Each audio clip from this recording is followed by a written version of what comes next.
श्रीमद्भागवत महापुराण दशम स्कंद अध्याय 2 भगवान का गर्भ प्रवेश और देवताओं द्वारा गर्भ स्तुति। श्री सुखदेव जी कहते हैं, परीक्षित, कंस एक तो स्वयं बड़ा बली था और दूसरे मगध नरेश जरासन से उसे बहुत बड़ी सहायता प्राप्त थी। तीसरे उसके साथी थे प्लम्बासुर, बकासुर, चाणूर, तृणाव्रत, अघासुर, मुष्टिक, अरिष्टासुर, द्विविंद, पूतना, केशी और धेनुक तथा बाणासुर और भौमासुर आदि बहुत से दैत्य राजा उसके सहायक थे। इनको साथ लेकर वह यदुवंशियों को नष्ट करने लगा। वे लोग भयभीत होकर कुरु, पंचाल, केकय, शालव, विदर्भ, निषद, विदेह और कौशल आदि देशों में जा बसे। कुछ लोग ऊपर ऊपर से उसके मन के अनुसार काम करते हुए उसकी सेवा में लगे रहे। जब कंस ने एक एक करके देवकी के 6 बालक मार डाले, तब देवकी के 7वें गर्भ में भगवान के अंश स्वरूप श्री शेष जी, जिन्हें अनंत भी कहते हैं, पधारे। आनंद स्वरूप शेष जी के गर्भ में आने के कारण देवकी को स्वाभाविक ही हर्ष हुआ, परंतु कंस शायद इसे भी मार डाले, इस वजह से उसका शोक भी बढ़ गया। विश्वात्मा भगवान ने देखा कि मुझे ही अपना स्वामी और सर्वस्व मानने वाले यदुवंशी कंस के द्वारा बहुत ही सताए जा रहे हैं।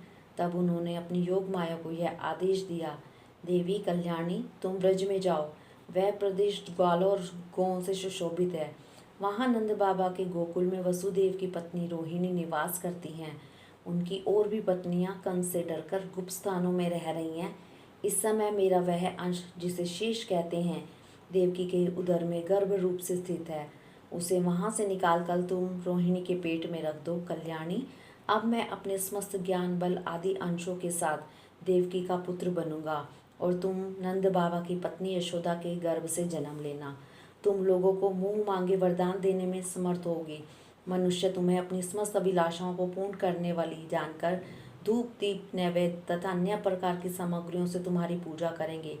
पृथ्वी में लोग तुम्हारे लिए बहुत से स्थान बनाएंगे और दुर्गा, भद्रकाली, विजया, वैष्णवी, कुमुदा, चंडिका, कृष्णा, माधवी, कन्या, माया, नारायणी, ईशानी, शारदा और अंबिका आदि बहुत से नामों से पुकारेंगे।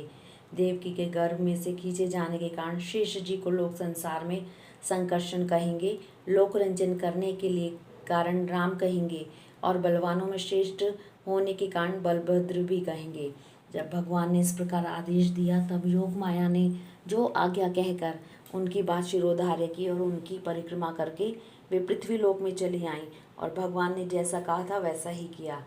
जब योग माया ने देवकी का गर्भ ले जाकर रोहिणी के उदर में रख दिया, तब पूर्ववासी बड़े दुख के साथ आपस में कहने लगे, हाय बेचारी देवकी का यह गर्भ तो नष्ट ही हो गया।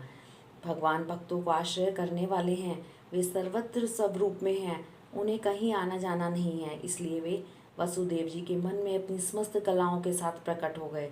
उनमें विद्यमान रहने पर भी अपने को अव्यक्त से व्यक्त कर दिया। भगवान की ज्योति को धारण करने के कारण वसुदेव जी सूर्य के समान तेजस्वी हो गए। उन्हें देखकर लोगों की आंखें चौंधिया जाती।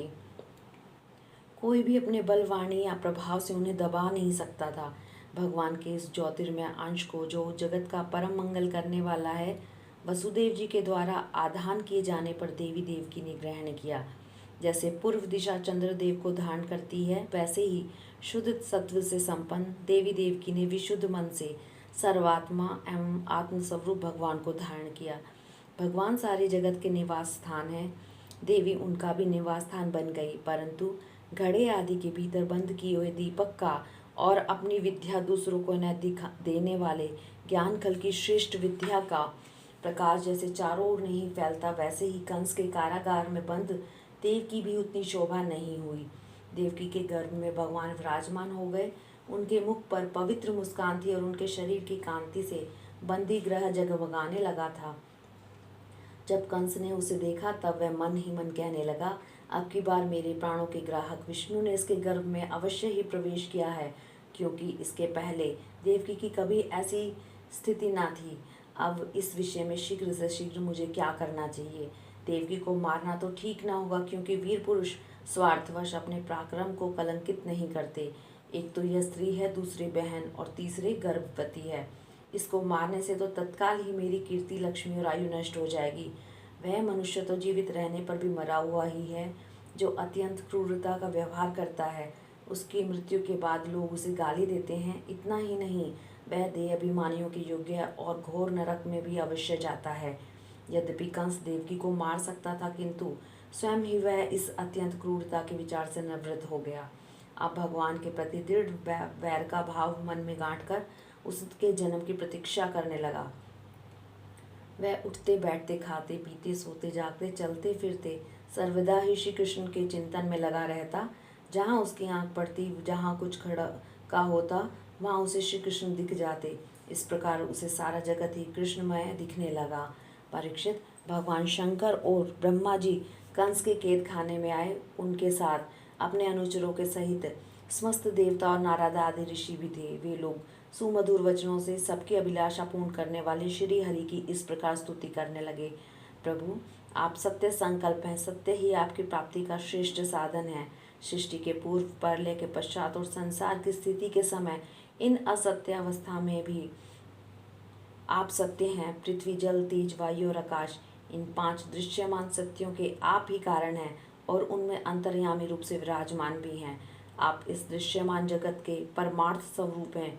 आप ही मधुर वाणी और समदर्शन के प्रवर्तक हैं। भगवान, आप तो बस सत्य स्वरूप ही हैं। हम सब आपकी शरण में आए हैं। यह संसार क्या है? एक सनातन वृक्ष। इस वृक्ष का आश्रय है एक प्रकृति। इसके 2 फल हैं, सुख और दुख। 3 जड़ें हैं, सत्व, रज और तम। 4 रस हैं, धर्म, अर्थ, काम और मोक्ष। इसके जानने के 5 प्रकार हैं, श्रोत, त्वचा, नेत्र, रसना और नासिका। इसके 6 स्वभाव हैं, पैदा होना, रहना, बढ़ना, बदलना, घटना और नष्ट हो जाना।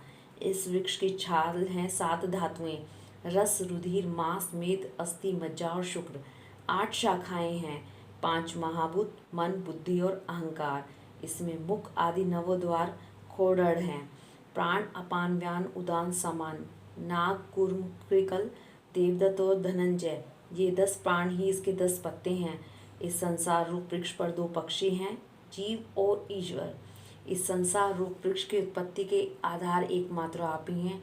आप में ही इसका प्रलय होता है और आपके ही अनुग्रह से इसकी रक्षा भी होती है। जिनका चित्त आपकी माया से आवृत हो रहा है, इस सत्य को समझने की शक्ति खो बैठता है। वे ही उत्पत्ति, स्थिति और प्रलय करने वाले ब्रह्म आदि देवताओं को अनेक देखते हैं। तत्व ज्ञानी पुरुष तो सबके रूप में केवल आपका ही दर्शन करते हैं। आप ज्ञान स्वरूप आत्मा हैं। चराचर जगत के कल्याण के लिए ही अनेकों रूप धारण करते हैं।